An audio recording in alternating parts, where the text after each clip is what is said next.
Hello. So it's been a minute since I've done any of these videos, but I'm kind of in a time crunch. So today I'm going to go over the 6 things that annoy me about the 2022 Frontier.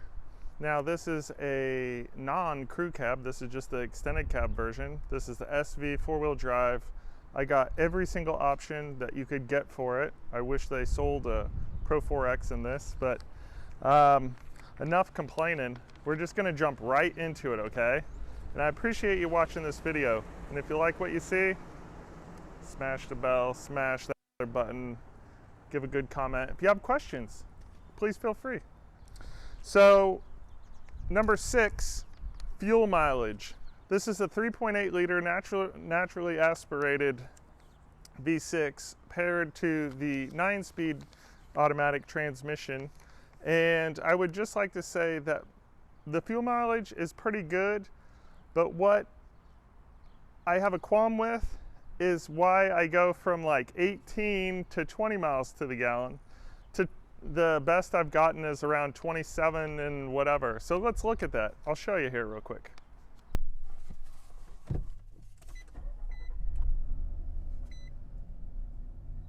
Okay, now I have my truck running. And when I shut it off,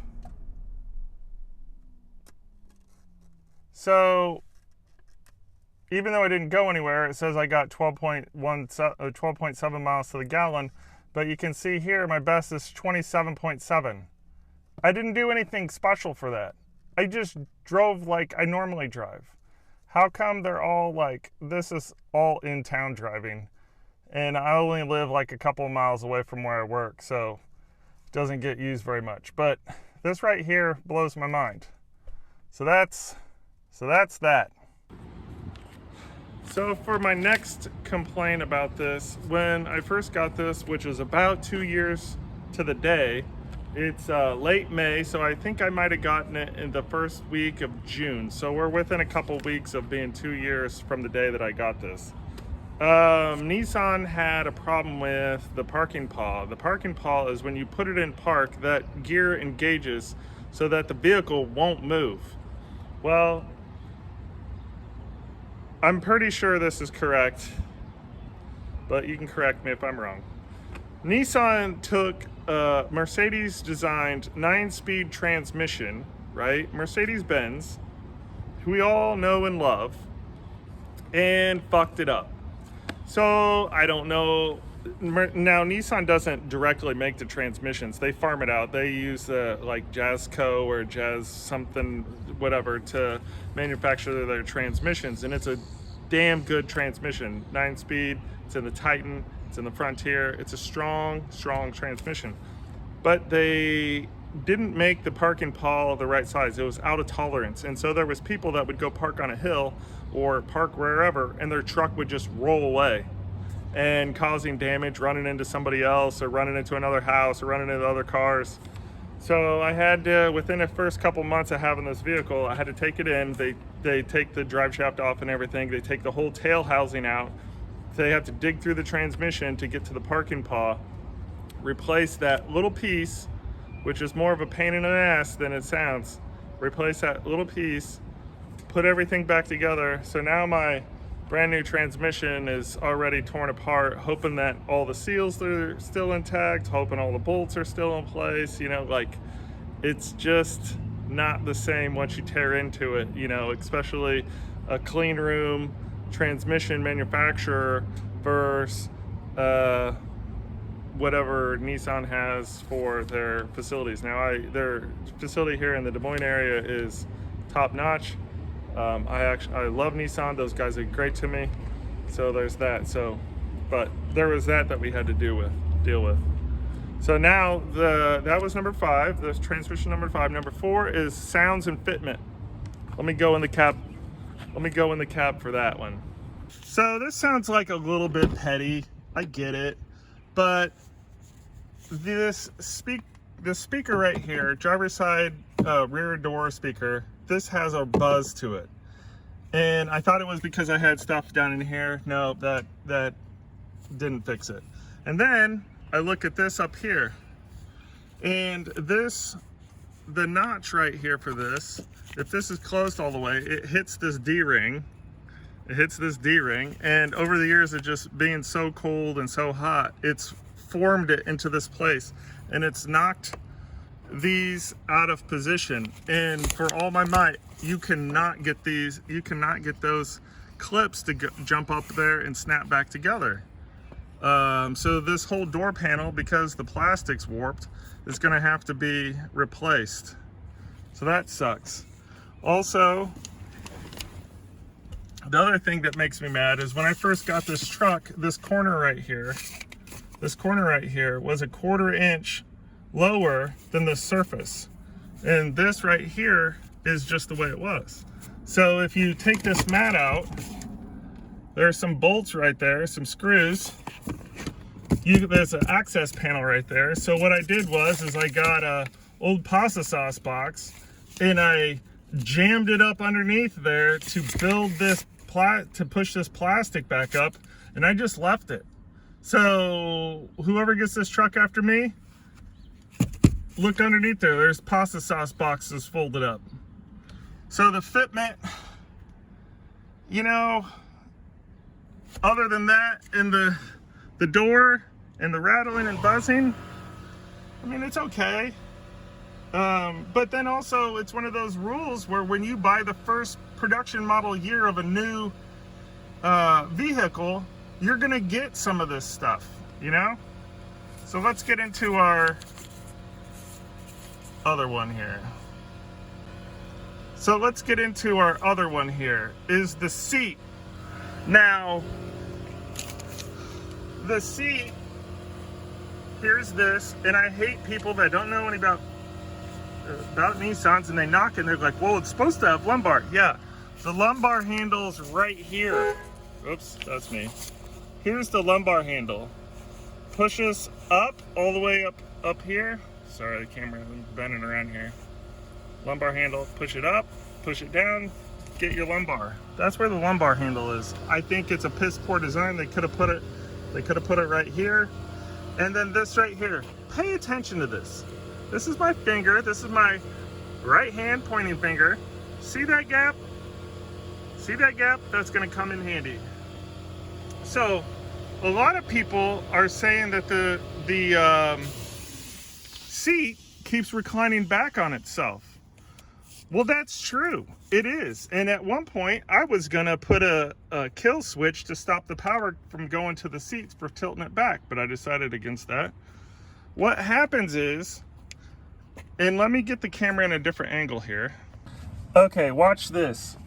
So it's not that the seat magically goes back on its own. No, you're doing it. What do you mean you're doing it? Like I've heard one guy say, I'm not fat, I'm not hitting that. Well, I'm 6'4". I'd like to say that I'm 6'6", but gravity has been bad to me. So when you get out, the back side of my leg hits this button like that. So if anybody's smaller than me, they're gonna be rubbing that button even more. It's a piss poor design. They should have put it back here. And I think you'll see an improvement in that for sure. But that's why your seat's going back. It's not because it's just you turn it on and people think they turn it on and it just auto adjusts somehow. No, that's not how it works. It has this contactor switch in here. So the only way it's going to send power to the tilt is if this moves. That's how it works. This is just a switch, just like a light bulb in your house. Like you just switch on the wall. So when I hit it with the backside of my leg over the course of 2-3 weeks, yeah, my seat goes back, and then I have to go and bump it forward to make it go back up. But that's why that's. So here's the thing that annoys me the most. Not the most. This is number 2. Let's see. So is that locked? That's locked. So this is one thing that annoys the living piss out of me. Now I understand if you're one of those overlander or whatever people and you got a hard topper on here and you want to lock your tailgate, But here's Joe on a daily basis. I have my hands full of something. Let's say I'm carrying 2 giant bags of sugar, or I have a pallet, and I'm not gonna throw that pallet over the edge of my truck in fear of scratching it or something. So I come over here and I'm like this, like I'm like leaning, and it's like this, and it's like, who the fuck locks their tailgate? What the hell am I supposed to keep in there? Like, anybody wants to steal anything, they can just go and steal it. I throw my groceries in there, I throw whatever in there. But one thing I swore to myself that I was gonna do was take this stupid thing apart and disconnect the electrical switch so I could be like a normal human being.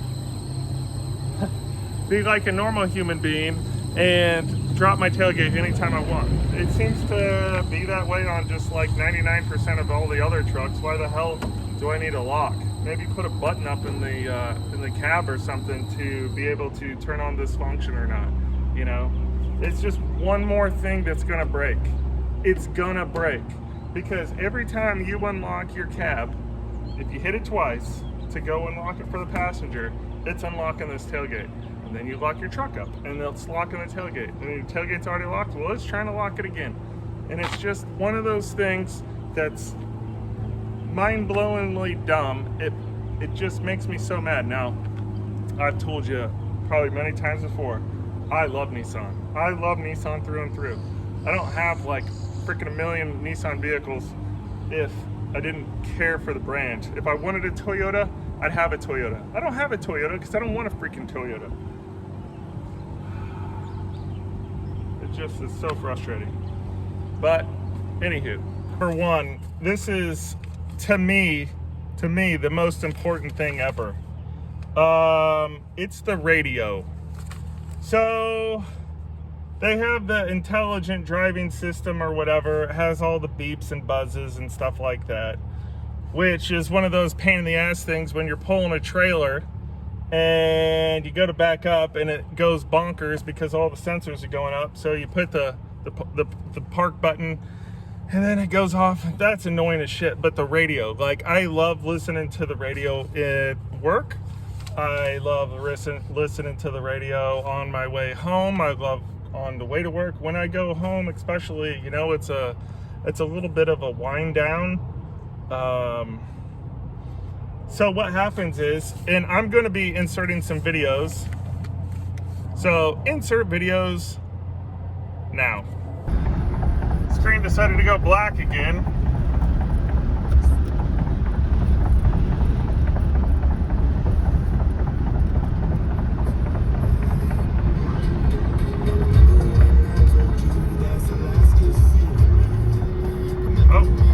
It finally came on.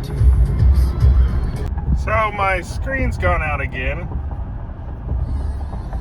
and that works. Oh, there it goes. It's getting really frustrating. Let's just say that when the screen goes out. The vehicle, I put it in reverse. The screen, you start the vehicle and the screen starts doing an intelligent driving system or whatever it's called. And before it gets all the way through it, I have it in reverse, which instantly launches the backup camera. Makes sense, right? And then when I go into drive, my screen's black. And I personally think that it glitches out. It used to do it out of 10 times, it would do it 9 out of 10 times every single time. One thing I found that did work for me was I listen to Sirius XM all the time, and it has so many preset selections, you know, like, so I might have this channel on number 9, but then like a page over, I'll have the same channel, and then like 2 pages over, there might be another of the same channel or something. I don't know how it happens. I don't know, but it's probably me switching stuff around. So what I did find was that when I changed my radio settings, like all my presets, whether it's AM, FM, XM, whatever, as long as I got rid of the duplicates, it seemed to actually function a lot faster and a lot less going black screen. Now, when you turn this on, oh, piss. So when you turn it on, I just want the radio. Let me show you this here real quick. So when you have the radio on, you go to settings and you go to, information. And then you go to system settings and then version information. That's my version. Then you go to license information. It says copyright 2012 in a 2022 vehicle, BMW, all rights reserved. And then if you go through this, it goes through all the legal jargon and of who made all the code for all the stuff that you're seeing here. So that's my list of the 6 items that annoy me with my 2022 Frontier. I have no idea what time it is. I think it's got to be like 5 o'clock-ish. Guess what? It's 6 o'clock. I'm getting my new truck. I'm actually trading this one in for a 2024 Frontier. Why? You'll see. I'll show you the changes they've made, the improvements they've done. Things are better, boys. I do love Nissan, and I truly do love Frontier. I'm not a fanboy. I am an actual owner of multiple Nissans, as you may or may not know. It's a solid truck. You know, I will say that the transmission problems, acceleration, hesitating, not knowing what gear it wanted to be in when you're trying to go through a corner, that stuff, that was a big one. Yeah. The Frontier is a very solid, capable truck. I've hauled way more than its capacity in it. I probably put 2,500, 3,000 pounds worth of sugar in the back on a pallet and hauled it from where I was going to here. It's amazing in the snow, even with the factory tires. It's amazing in the snow. It's comfortable. It rides smooth. I could only imagine if you put on some softer shocks or something, or like kind of an off-road Z-shock, which is more forgiving. Like, tons of room in the driver's seat. Everything is ergonomically correct. It's all at your fingertips. Now, if I did have to say one thing, I wish Nissan would have put paddle shifters on it. I know that sounds silly, but you can auto shift, manually auto shift, whatever you want to call it, select your gears. I think it would be cool as hell to put paddle shifters up there, like a callback to the GTR, to the Z's, that sort of thing. It's a bigger truck. I do find it a little bit more to lean over to put, like if I'm putting groceries in the side, the edge of the bed is higher than the second generation, the 2005 to 2021 Frontiers. So the bed is a little bit taller. It is probably a little bit wider and longer.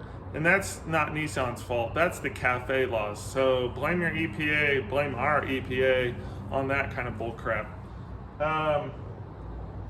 Yeah, it sounds good. Even the factory exhaust, it sounds okay. It's nothing too crazy. I do feel that the gas mileage is good. I mean, it's what I expect. I mean, if it gave me 30 miles to the gallon, that'd be freaking awesome. But it's one of the last, as far as a mid-size truck, really, let's think about it. It's one of the very last ones that actually has a V6 in it. Toyota has their turbocharged 4-cylinder. Chevy has theirs. Ford's doing whatever they're doing. I don't know that much about Fords. But it's like a 3.8 liter, naturally aspirated. The other one the previous one was a 4 liter. It would be badass if they would put some turbochargers on this. How cool would that be? That would be awesome. But I always figure, you know, like Toyota with their new designed engine, Toyota, I like Toyota's reliability. Toyota has amazing reliability, but if you take a really small engine and then you try and turbocharge it to get the horsepower that you want, you're maxing it out. And to put it in like something that somebody told me a long time ago, when I was looking at buying welders, when I was first getting into welding manufacturing type stuff, buy a big welder, you're gonna spend more than what you want, but you can always turn it down. You can't turn down, or you can't turn up a small welder to do bigger jobs that you want to do. So you'll be turning down work. And that stuck with me, so I have big ass welders that can do little bitty jobs or like really big jobs. I'm just gonna call it good for that. In like an hour, I'm trading this one in and getting the 2024. Also, I'd like to add that. Also, I would like to add that I wish they would separate out. Nissan would separate out some of their packages, because I don't need park monitoring stuff, lane change, whatever. All this extra bull crap. Their technology package. Just give me remote start. This is the first vehicle I've ever had with remote start, and it is like during the winter time when it's -40 out. Remote start. You can do it twice, and then you have to go out and physically turn it on yourself. But by then, I think it runs for like 14 minutes or something before, and so you get two 14-minute shots during the summertime when it's hot as hell. I don't want to go out there in that hot vehicle. Boom, remote start. Just give me that. Give me the truck with everything except for the technology crap. Just remote start. How awesome is that? I would take that in a heartbeat.